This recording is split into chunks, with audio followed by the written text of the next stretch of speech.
चला तर मग आज जाऊया पितळेच्या भांड्यांच्या खरेदीला। त्याच्यामध्ये खूप पितळेच्या भांड्यांचा युनिक भांड्यांचा समावेश आहे। तर सगळ्यात पहिले बघून घ्या ही परडी, हिचा तुम्ही ओटी भरणीसाठी यूज करू शकता किंवा पूजेसाठी पण।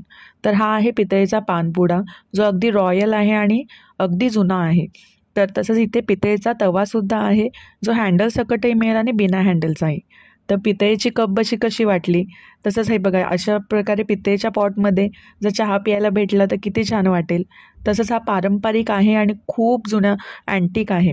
तसंच पितळेचा पेलासुद्धा आहे, ज्याच्यामध्ये तुम्ही चहा कॉफी काही पिऊ शकता। हे बघा अशा प्रकारे। तसंच इथे पितळेचा टिफिनसुद्धा आहे, ज्याच्यामध्ये मोठा टिफिन आणि लहान टिफिन असे प्रकार आहेत आणि याला 4-4 खण आहेत आणि जो चमचा आहे ना तोच त्याचा लॉक आहे आणि अशा प्रकारे याला पूर्ण लॉक केलेलं आहे आणि याच्यावर भाजी सांडू नये म्हणून अशा प्रकारे वर झाकणही आहे। हे बघा हा चमचा आहे पितळेच्या भांड्यांचा। तसंच